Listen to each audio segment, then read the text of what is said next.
Shalom Bapak Ibu. Mestinya kaki saya ini lecet. Mau ngomong Mami minta ganti pengkhotbah, tapi saya takut malu sama Dokter Erika tadi.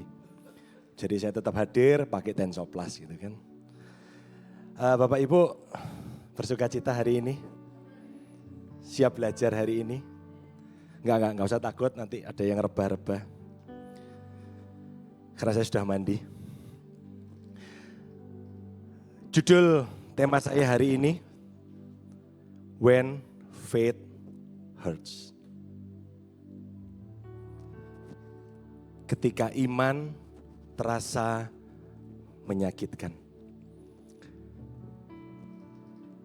Dan ketika taat mengikut Yesus ternyata tidak mudah. Tadi pagi sudah dibahas sama Pastor Yosep, keadaan dunia yang tidak sedang baik-baik saja. Dolar mencapai nilai tertingginya, perang masih terus bergejolak, kita berada di tengah ketidakpastian. Pertanyaannya satu, apakah kita orang-orang Kristen juga harus melewati masa-masa ini, atau kita bisa berdoa dan meminta Tuhan untuk menghapus semuanya? Saya beberapa waktu terakhir ini banyak bertemu dengan orang-orang yang bertanya begini, kalau aku sudah setia melayani Tuhan, aku sudah setia memberi yang terbaik, aku sudah menjauhi segala kejahatan, kenapa ini terjadi pada hidupku? Kalau aku sudah berbeda dengan dunia ini, kalau aku sudah melayani Tuhan, aku sudah terus menceritakan betapa baiknya Tuhan, kenapa penyakitku belum sembuh hari ini?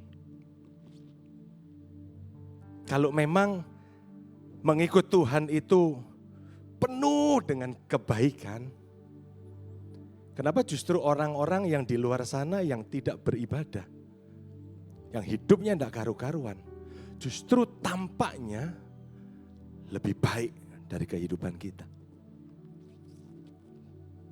Sehingga ada beberapa orang ngomong gini, aku rasanya badan di gereja, tapi bahkan aku sudah gak percaya lagi loh apa yang tak nyanyikan dan tak dengarkan di dalam ibadah. Hatiku begitu hambar, sehingga wis pokoknya tetap Kristen, tetap gak kehilangan jatah sorga gitu kan. Wis pokoknya nanti kalau pengangkatan aku tetap ikut gitu. Tapi aku sudah gak lagi percaya Tuhan itu seperti yang diceritakan orang-orang. Dan saya melewatinya Bapak Ibu. Saya tidak cuma mendengar ada orang-orang cerita seperti itu, tapi saya juga melewatinya. Saya kebingungan, Tuhan kok gini ya Tuhan, ikut Tuhan ternyata. Dan akhirnya saya berusaha mencari. Saya berusaha baca Alkitab, saya berusaha pahami, saya berusaha terus belajar. Akhirnya saya sampai pada satu kesimpulan dalam hidup saya, ini saya harap Bapak Ibu enggak melakukannya. Tapi ternyata selama ini saya sedang menciptakan Tuhan versi saya. Sekali lagi, saya lagi menciptakan Tuhan versi yang saya mau. Sehingga apa yang terjadi? Sehingga Tuhan tampaknya tidak adil. Tuhan tampaknya tidak baik. Kenapa? Karena saya menginginkan Tuhan menjadi seperti yang saya mau. Dia tidak menjadi Tuhan seperti Tuhan, tapi Tuhan yang Nenes mau. Akhirnya aku belajar. Oh, makanya banyak dari kita menjadi kecewa sama yang namanya Tuhan. Karena dia berbeda dengan versi Tuhan yang manusia kehendaki.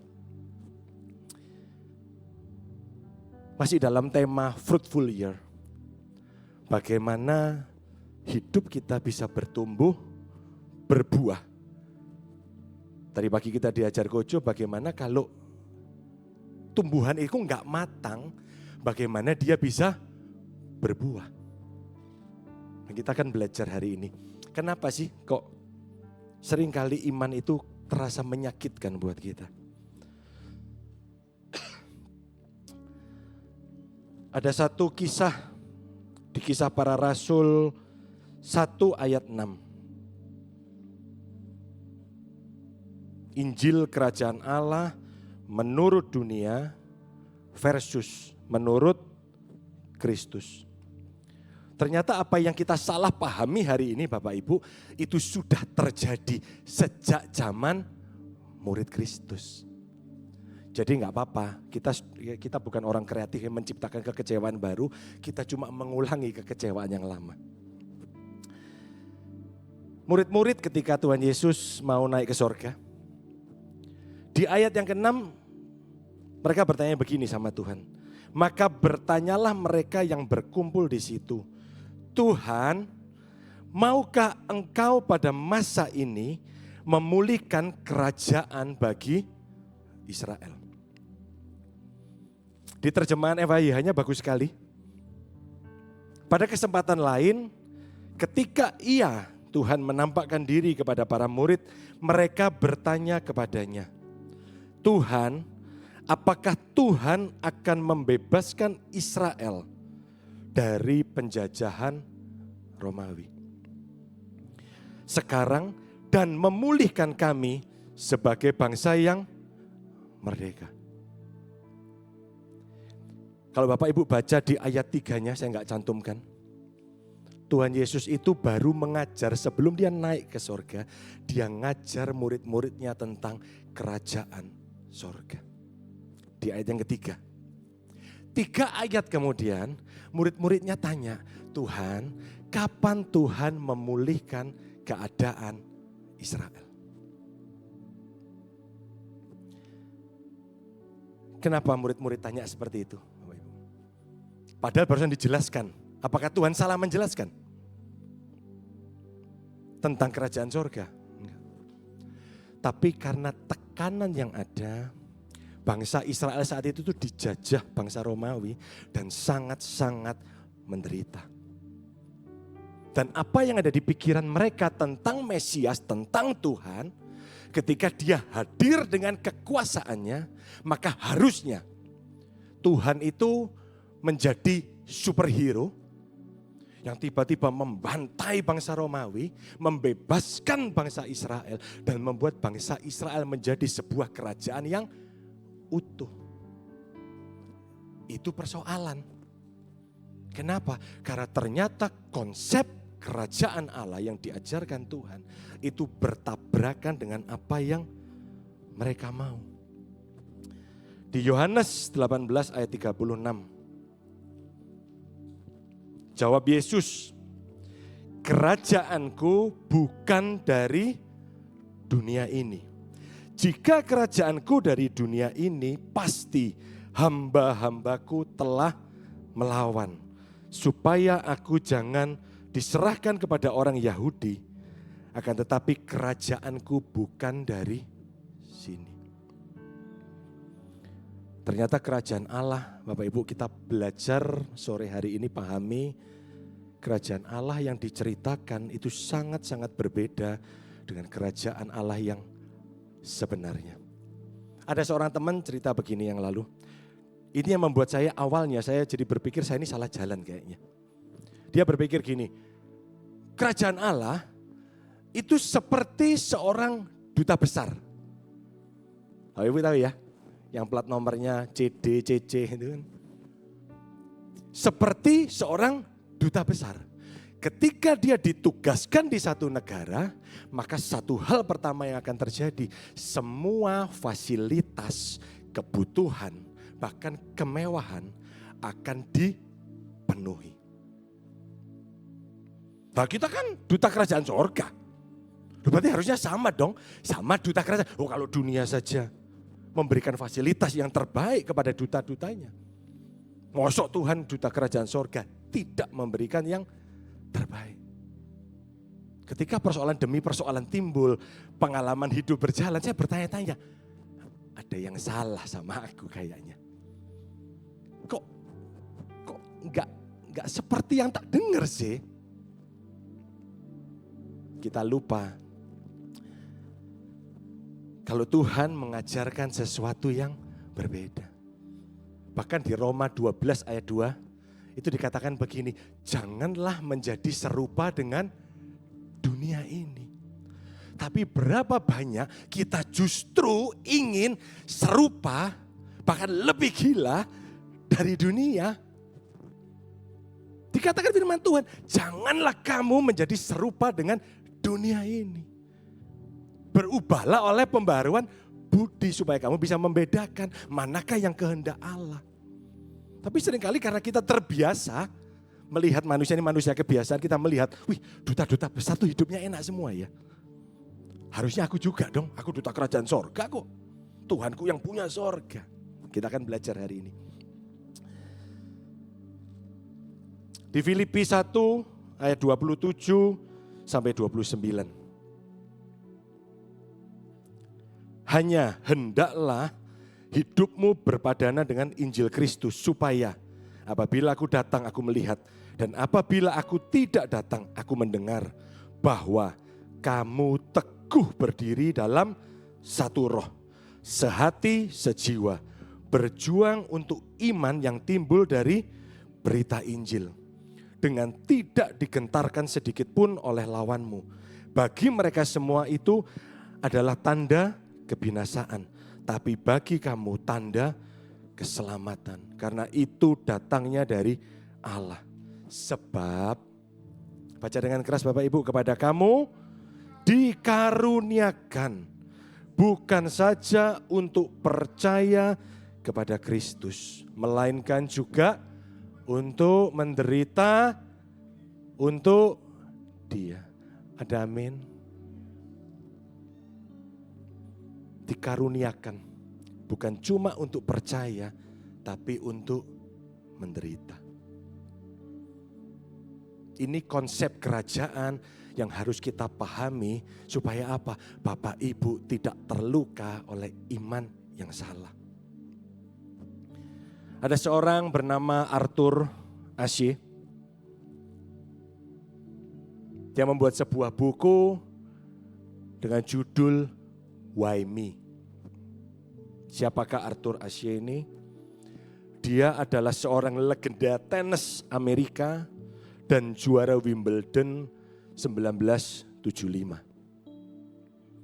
Setelah dia juara, dia harus menjalani, dia punya masalah sama jantungnya, dia harus menjalani transfusi darah. Karena transfusi darah itu dia tertular karena jarum suntiknya tidak steril Bapak Ibu.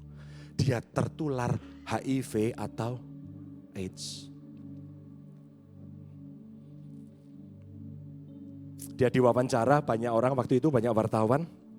Dia ditanya begini, kalau Tuhan, mengapa Tuhan memilih Anda untuk mengalami penyakit seburuk ini? Di tengah-tengah kejayaannya, dia menjadi juara Wimbledon. Dia harus berhenti, retired. Bahkan akhirnya dia harus mati karena penyakit ini Bapak Ibu. Dia ditanya, mengapa Tuhan memilih Anda untuk mengalami penyakit ini? Dia memberikan jawaban yang sangat-sangat terkenal. Dia ngomong gini, di seluruh dunia jutaan anak mulai bermain tenis. Hanya sedikit yang menjadi profesional karena biayanya mahal. Lebih sedikit lagi yang bisa mencapai Grand Slam. Dan hanya 2 orang yang bisa sampai kepada final Wimbledon. Dan hanya 1 orang yang bisa mengangkat trofi juara. Ketika saya memenangkan kejuaraan itu, saya juga tidak pernah bertanya kepada Tuhan, why me? Dia gak pernah tanya ketika dia mengangkat trofi, dia gak tanya sama Tuhan Bapak Ibu. Tuhan, apa aku yang juara? Sehingga akhirnya dia ngomong begini, Kenapa sekarang ketika saya menderita, saya harus bertanya sama Tuhan, mengapa saya? Dalam kutipan yang lain dia juga ngomong begini, jika saya berkata kepada Tuhan, mengapa saya untuk hal-hal yang buruk, bukankah seharusnya saya juga bertanya sama Tuhan, mengapa saya untuk hal-hal yang baik? Kerajaan dunia berbeda Bapak Ibu. Kerajaan dunia mengajarkan kenyamanan, mengajarkan tentang tinggikan dirimu, mengajarkan tentang egomu, mengajar kita tentang kejarlah dan kejarlah. Tapi kerajaan Kristus justru berkata sebaliknya. Dia berkata begini, sangkal diri, pikul salib, ikut aku. John Calvin berkata begini, kita bukan milik diri kita sendiri. Karena itu jangan biarkan pikiran dan keinginan kita sendiri menguasai cara kita merencanakan dan bertindak. Ketika kita memutuskan untuk percaya kepada Tuhan, menerima Tuhan Yesus sebagai Tuhan dan Juru Selamat, kita sedang berpindah Bapak Ibu.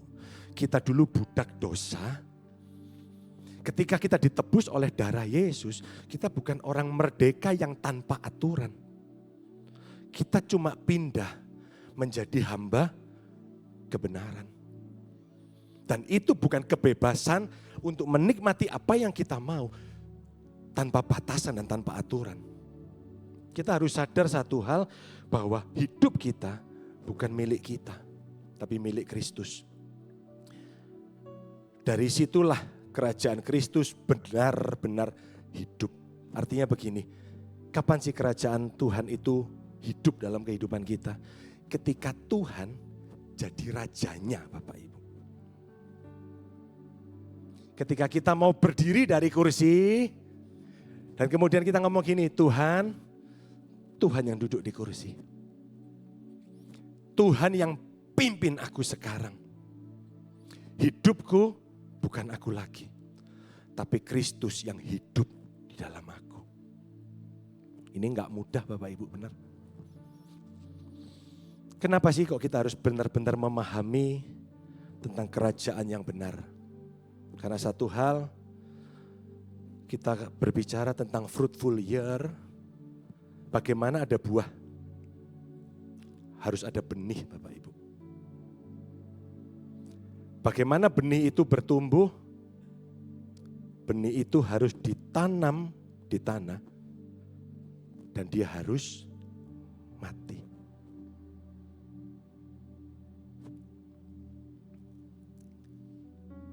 Bapak Ibu pernah lihat tanaman besar pohon mangga gitu misalnya, kan dulu ditanamnya kan pelok ini, biji mangga. Ketika dia sudah berakar, dia bertumbuh jadi pohon, dia berbuah. Bapak Ibu pernah nggak iseng coba gali bawahnya? Bawahnya pohon itu digali, coba dicari peloknya masih ada nggak Bapak Ibu? Benih itu kalau sudah ditanam, selama dia tidak mati, maka benih itu tidak pernah bertunas. Selama benih itu masih tetap bentuknya benih, maka tidak pernah ada yang namanya buah. Makanya kenapa ketika kita tanam benih, benih itu akan hancur, mati, dan dia bertunas di dalam, dia berakar sehingga dia bisa bertumbuh. Yohanes 12 ayat 23 dan 25. Yesus menjawab bahwa waktunya untuk kembali kepada kemuliaannya di sorga telah tiba. Tuhan berbicara tentang apa ini? Kerajaan Allah. Ia berkata, aku harus jatuh dan mati. Seperti sebutir biji gandum yang jatuh di tanah. Kalau aku tidak mati, aku hanyalah seorang diri. Hanya sebutir biji saja. Tetapi kematianku akan menghasilkan banyak biji gandum yang baru, satu panen hidup yang baru yang banyak sekali. Jikalau kamu mengasihi hidupmu di dunia ini, kamu akan kehilangan hidupmu itu. Jikalau kamu membenci hidupmu di dunia ini, kalian akan menukarnya dengan kemuliaan yang kekal. Saya tulis, when faith hurts, seringkali God is working the deepest. Kapan kita cari Tuhan sungguh-sungguh? Kalau kita lagi senang, kalau uang kita lagi banyak, kalau tubuh kita lagi sehat, kalau kita masih terkenal, seringkali justru kita lupa dan jadi jauh dari Tuhan. Ketika segala kenyamanan itu ada dalam hidup kita. Tapi perhatikan, when faith hurts, ketika tampaknya iman kita terluka, tampaknya Tuhan tidak seperti yang kita inginkan, justru saat itulah Tuhan sedang bekerja terdalam dalam hidup kita. Tidak ada buah tanpa kematian. Benih itu harus jatuh, tersembunyi, pecah, bahkan kehilangan bentuk lamanya. Tapi justru saat itulah benih itu bertumbuh. Siap berbuah Bapak Ibu? Fruitful year. Fruitful year itu bukan sekedar perbuatan baik. Bukan sekedar apa yang kita lakukan dilihat orang, no. Orang bisa menjadi berkat, bisa jadi baik tanpa Kristus. Orang bisa melakukan hal-hal baik tanpa kasih Tuhan di situ. Tapi orang-orang yang sudah mati bagi Tuhan, yang hidupnya yang lama sudah mati, dan kemudian ada Kristus dalam kehidupan mereka, tidak mungkin mereka tidak berbuah. Roma 8 ayat 29. Sebab semua orang yang dipilihnya dari semula, mereka juga ditentukannya dari semula untuk menjadi serupa dengan gambaran anaknya. Kenapa sih benih itu harus mati Bapak Ibu? Karena kalau kita dengar yang lalu Kak Sam cerita tentang muscle memory, Bapak Ibu masih ingat? Kita sudah bertobat, roh kita sudah baru, hati kita sudah baru, tapi daging kita masih lama. Makanya kenapa banyak istri-istri masih suka marahin suami. Kenapa ada banyak suami-suami masih kasar sama istri. Kenapa ada banyak anak masih tidak bisa mentaati orang tua. Kenapa ada banyak orang tua tidak bisa memperhatikan dan mengasihi anak. Karena muscle memory lama kita. Dan bagaimana itu hilang? Harus dimatikan. Matikan. Dan itu proses. Benih, pohon ditanam, mati satu kali Bapak Ibu. Tapi kita dimurnikan setiap hari. Ada orang ngomong gini, aku sudah berbuat baik, aku sudah melakukan firman, aku sudah begini, sudah begitu, sudah begini, sudah begitu. Kenapa hidupku masih harus terus diproses sama Tuhan? Bapak Ibu tahu Mas Nenes? Emas itu dimurnikan, dibakar dengan api. Ketika dia sampai pada emas yang murni 24 karat, sehingga sang pengrajin bisa berkaca di emas itu, maka proses pembakaran dihentikan, betul? Berhenti. Lalu emas seperti apa yang perlu dibakar terus menerus? Emas yang belum bersih. Mungkin sudah 22 atau mungkin sudah 18. Tapi belum 24 Bapak Ibu. Kalau kita ngomong kita baik, kita no. Gak ada yang baik cuma Tuhan. Kita hanya pribadi yang dibenarkan dan disempurnakan oleh karya Tuhan. Gak ada satu hal pun yang kita bisa lakukan yang membuat kita melakukan sebuah kebaikan. Nanti kita akan belajar. J.I. Parker berkata begini, Tuhan sering memakai tekanan sebagai pahat untuk membentuk karakter Kristus di dalam kita. Ketika proses terjadi, ketika tekanan terjadi, ketika persoalan terjadi, ketika sakit penyakit terjadi, ketika tantangan demi tantangan terjadi. Sekali lagi saya tidak mengajarkan Bapak Ibu untuk terus hidup menderita. No. Kalau hidup baik-baik saja saya gak perlu ajarin, Bapak Ibu sudah tahu caranya. Tapi bagaimana ketika kita menghadapi hari-hari akhir yang jahat, kondisi keadaan yang seperti ini, bagaimana kita bersiap-siap supaya nanti pada saat terakhir Tuhan ngomong gini, masuklah hambaku yang setia. Jangan sampai nanti sampai di terakhir kita kehilangan mahkota. Ayo kita harus tetap kuat. Ketika persoalan terjadi, God is not breaking you. He is building you. Jalan menuju kedewasaan rohani selalu menanjak, tidak nyaman. Tapi disitulah akar iman kita diperdalam. Kembali ke 2012, tiba-tiba dalam kondisi yang hidup saya yang masih seru waktu itu. Saya ajak anak saya ke dokter, waktu itu flu, anak saya yang gede.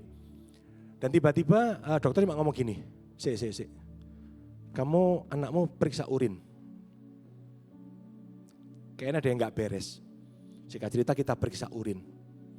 Dan didiagnos tahun 2012 bahwa anak saya terkena nephrotic syndrome. Atau bahasa gampangnya ginjal bocor. Ginjal bocor, bolong entah. Ternyata ginjal bocor itu adalah sensor protein di dalam ginjal yang harusnya menyerap protein untuk tubuh karena protein itu antibodi kita. Ini dideteksi sebagai sampah Bapak Ibu. Jadi semua protein yang masuk itu dibuang lewat urin. Sehingga anak saya waktu itu benar-benar hidup tanpa antibodi. Kami tanya ke dokter dan dokter cuma ngomong gini, ini virus langka. Bagaimana masuknya tidak diketahui, bagaimana keluarnya tidak diketahui. Oh, oke. Anak saya umur 2 tahun waktu itu. Masih sangat kecil. Bengep semua Bapak Ibu, kayak orang habis ditinju. Bendol semua, bengkak semua. Ditekan itu bengkaknya, itu ngecap, putihnya tuh lama. Kalau kita kan langsung kembali ya. Kalau orang kena nephrotic syndrome itu ditekan, nggak kembali. Badannya bengkak semua seluruh tubuh. Saya waktu itu cuma, Tuhan, apalagi ini? Rasanya lebih sakit gitu. Kalau lihat anak yang sakit. Dan dokter ngomong, obatnya cuma 1, steroid. Harga obatnya cuma $3 Bapak Ibu. 3 hari, mujizat. Rata-rata 2 minggu, 1 bulan tidak sembuh, masuk NICU, operasi. Dan saya sampai saat itu, saya cuma ngelihat ke langit, apartemen gitu kan, sambil nangis gitu, saya cuma ngomong gini, aku gak pernah tahu kebaikan Tuhan, sampai mempercayai Tuhan baik. Itu satu-satunya pilihan dalam hidupku. Aku gak ngerti, ini anak punyanya Tuhan, ini anak anugerah Tuhan, proses lahirnya sudah seru, hampir hilang waktu lahir. Aku tahu Tuhan punya rencana buat anak ini luar biasa. Saya cuma percaya, saya cuma nangis. Hari keempat, sensornya itu tiap hari harus tes urin Bapak Ibu. Dari 0, harusnya 0, ini anak saya itu positif 4. Artinya proteinnya bocor parah. Karena ada di positif 4. Hari keempat, hari ketiga itu kita sudah berdoa sama istri, aduh Tuhan mujizat. Hari ketiga tidak bergerak. Tapi puji Tuhan, hari keempat, tiba-tiba ketika tes urin pagi-pagi, tes urinnya bergerak, positif 3. Dari 4 turun ke 3. Saya telepon Papi Herman, kok ya kebetulan waktu itu sebelumnya sudah kenal Papi Herman dulu. Ada yang ditangisi Bapak Ibu. Saya juga gak tahu jalan Tuhan, kenalan sama Papi Herman cek setengah mati nih waktu itu. WA gak dianggap jadi Bapak Ibu yang kalau WA Papi Herman dibales bersyukurlah. Itu dulu tahun 2011-2012 tidak terjadi seperti itu Bapak Ibu. Tapi saya bersyukurnya begini. Sejak saat itu saya memutuskan untuk mati bagi diri saya. Lewat sakit, lihat anak sakit Bapak Ibu. Selesai Bapak Ibu. Hati ini hancur rasanya. Aku cuma tanya, Tuhan apa yang Tuhan mau? Ikut aku. Cilakanya waktu itu saya enggak baca. Sangkal diri, pikul salib. Saya cuma dengernya ikut aku. Tak pikir ikut Tuhan. Enak Bapak Ibu, sungguhan. Tak pikir doa mujizat. Memang banyak terjadi saat itu. Tapi bertambah kedewasaan kita dalam mengikut Kristus. Ternyata mengikut Kristus itu mati bagi diri kita. Bukan tentang apa yang kita bisa download dari Tuhan. Bukan tentang apa yang kita bisa dapatkan dari tangan Tuhan. Tapi justru tentang apa yang bisa kita persembahkan untuk Tuhan. Tentang apa yang sudah Tuhan lakukan buat setiap kita. Penderitaan bukan kutuk, tetapi proses pembentukan. Filipi 1 ayat 29. Kata dikaruniakan, sebab kepada kamu dikaruniakan bukan saja untuk percaya, tapi melainkan juga untuk menderita. Di sini pakai kata karis Bapak Ibu. Dikaruniakan. Itu kasih karunia. Artinya apa? Bahkan penderitaan pun itu dipakai Tuhan menjadi alat anugerah.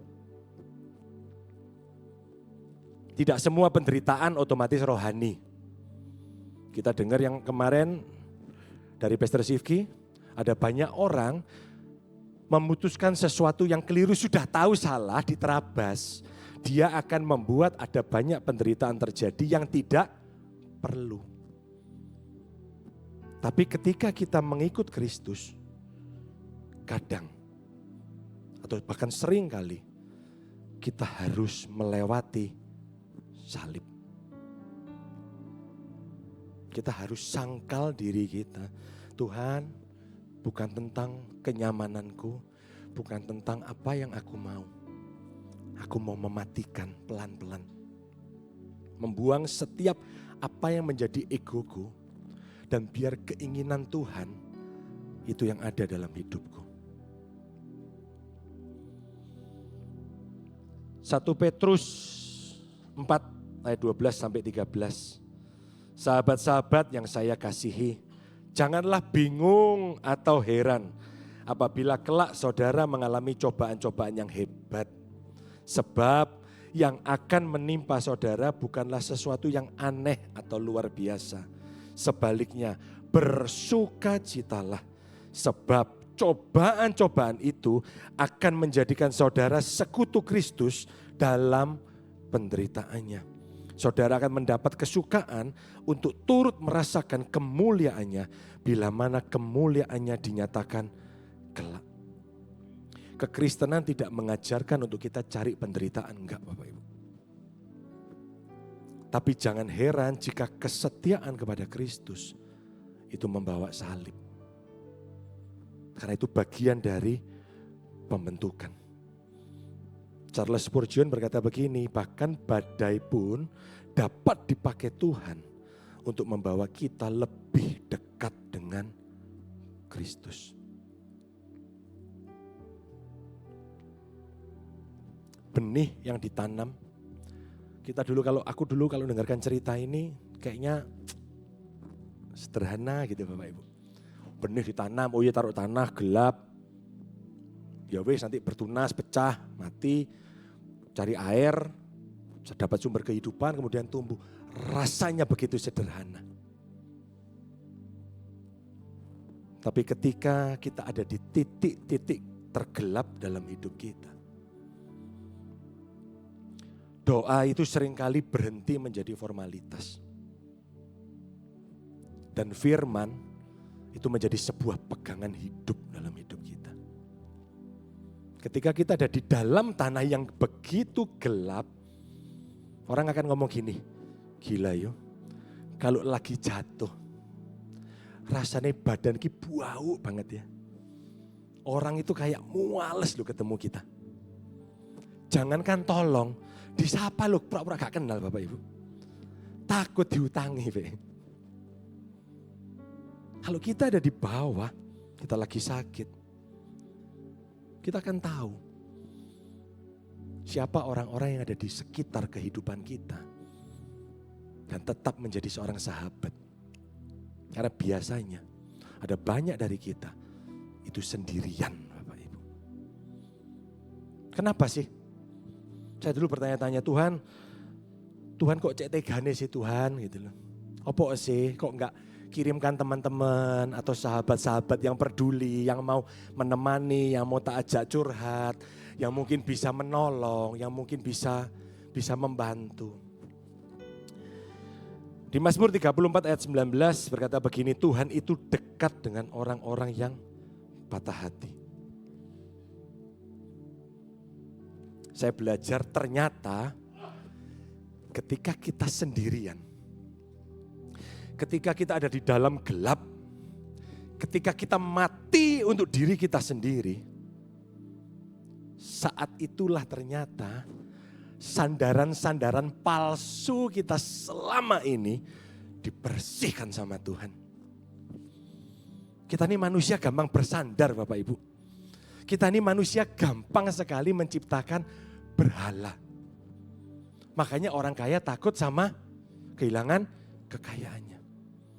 Orang kalau sehat, yang ditakutkan sakit Bapak Ibu. Orang kalau punya kenalan, koneksi yang hebat, begitu koneksinya pergi, dia takut sekali. Kenapa? Karena kita ini berpikir bahwa ketika kita punya semua yang kita mau di dunia ini, hidup kita aman. Kita pegang kendali. Gak ada yang perlu kita takutkan, kenapa? Rekening lengkap, keluarga sehat, koneksi ada, pekerjaan lancar. Tuhan, terima kasih buat berkat-Mu hari ini, haleluya, amin. Doanya formalitas. Kenapa? Karena hidup begitu nikmat. Tapi coba Tuhan izinkan proses demi proses terjadi. Sebuah kesadaran ketika saya berada di titik terendah dalam hidup saya. Ternyata selama ini arah mata saya keliru. Saya terlalu banyak memandang distraksi-distraksi di luar. Saya berpikir bahwa hal-hal yang lahiriah di sekitar saya itu pengaman dalam hidup saya. Ternyata bukan. Pengaman dalam hidup saya satu-satunya pribadi Tuhan. Saya pegang tangan Tuhan.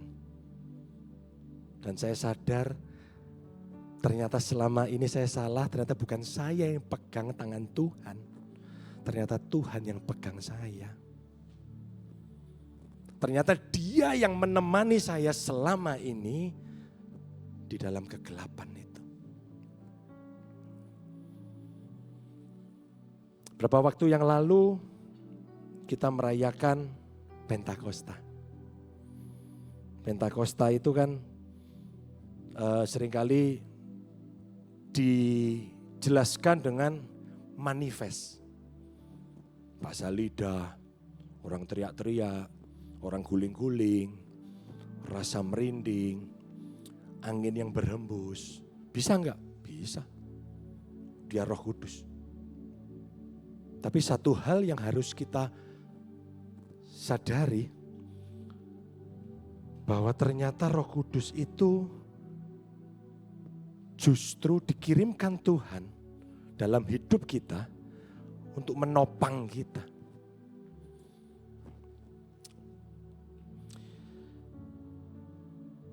Di Yohanes 15 ayat 5 dikatakan begini.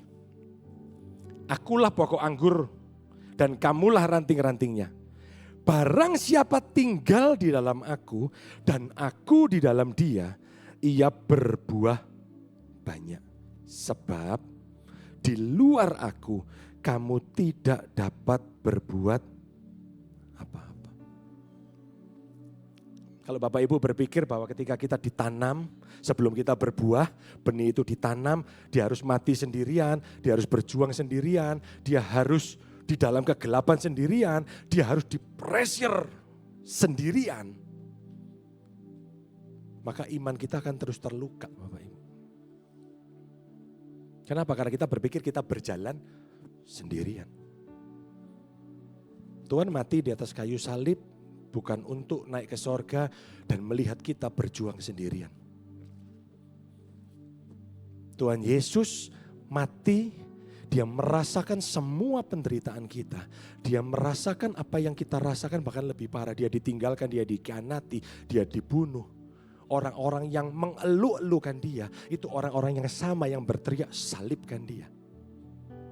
Dia alami semua yang kita rasakan hari ini. Dan ketika dia naik ke sorga, dia kirimkan Roh Kudus untuk menyertai kehidupan setiap kita. Dan ketika kita menyadari ini Bapak Ibu,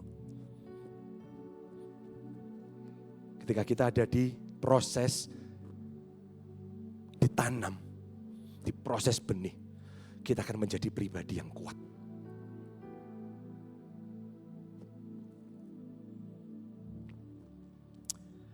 Yohanes 16 ayat 13. Tetapi apabila ia datang, yaitu Roh kebenaran, ia akan memimpin kamu ke dalam seluruh kebenaran. Sebab dia tidak berkata-kata dari dirinya sendiri, tetapi segala sesuatu yang didengarnya lah, itulah yang akan dikatakannya, dan ia akan memberitakan kepadamu hal-hal yang akan datang. Roh Kudus bukan cuma memberi pengalaman rohani, tapi ia membentuk Kristus dalam hidup kita. Alkitab gak pernah mencatat kita harus selalu kuat Bapak Ibu. Di Alkitab banyak sekali tokoh-tokoh Alkitab yang sering kali jadi tidak kuat. Tapi satu hal gini, kan kita saya dulu berpikirnya gini, oh aku harus pegang Tuhan kuat-kuat. Aku gak mau lepaskan. Tapi ternyata saya salah. Ternyata yang pegang itu justru Tuhan. Kita gak pernah sendirian. Tuhan yang selalu menyertai kita, bahkan di dalam kelemahan kita.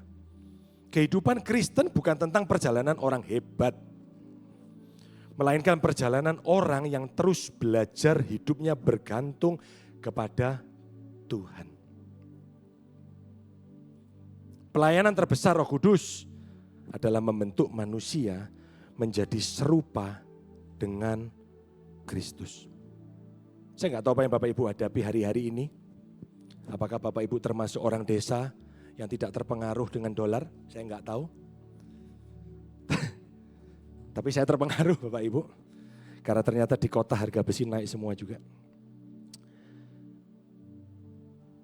Apakah kita sedang bergumul dengan sakit? Apakah kita sedang bergumul dengan kehidupan yang berat dan membingungkan? Dan mungkin seringkali kita bertanya gini, Tuhan, aku kilus Kristen Tuhan, aku sudah percaya kepada Tuhan. Kenapa hal ini masih harus terjadi? Satu hal, benih tidak bertumbuh di atas panggung.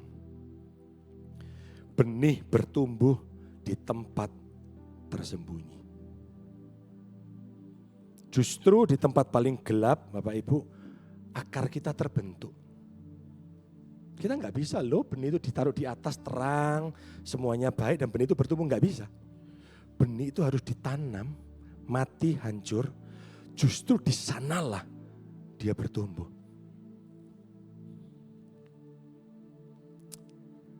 Tujuan Tuhan bukan cuma sekedar membuat hidup kita nyaman, tapi membuat hidup kita serupa, segambar dengan Kristus. Kenapa? Karena kerajaan Allah, rajanya Tuhan. Kalau kita nggak mirip belas sama Tuhan Bapak Ibu, kita nggak boleh masuk. Makanya ada like father, like son. Kita ini diproses, dipersiapkan kepada kehidupan yang kekal. Boleh nggak sih kita menikmati kehidupan ini? Boleh. Saya nggak anti kok sama itu. Saya juga pengen menikmati. Tapi saya lebih pengen apa yang Tuhan percayakan dalam hidup saya pakai buat Tuhan. Saya nggak lagi memikirkan diri saya Bapak Ibu. Saya belajar. Gampang? Enggak. Wangel. Apalagi kalau lihat teman beli raket padel baru misalnya gitu. Apik ya. Oh ya pengen ya gitu. Tetap punya keinginan. Tapi saya sadar gini, saya minta Tuhan, Engkau bertahta dalam hati dan hidupku, dan biar Engkau yang berkuasa dalam hidupku. Ini bukan tentang aku, ini tentang Tuhan. Kekristenan bukan janji bahwa hidup kita akan selalu mudah. Tetapi kekristenan adalah jaminan, bahkan di lembah paling gelap sekalipun, Kristus tetap cukup. Perjalanan menjadi serupa, segambar Bapak Ibu. Gak bisa kita lakukan sendiri. Yuk malam hari ini minta Roh Kudus kasih kekuatan, kasih hikmat, kasih kemampuan. Dia yang akan menghibur, dia akan menguatkan, dia akan menegur, dia akan menolong menerangi hati kita. Supaya apa? Kita sadar, oh iya ya, kehidupan ini ternyata tentang Tuhan. Belajar terus untuk andalkan Tuhan. Buat Bapak Ibu yang ada di dalam lembah kekelaman, jangan takut. Firman tidak pernah gagal. Tuhan tidak pernah ingkar janji. Kalau dia berjanji, dia akan menyertai setiap kita sampai pada kesudahannya. Dia akan lakukan. Saya enggak janjikan Bapak Ibu nanti sembuh, pulih. Puji Tuhan kalau itu terjadi.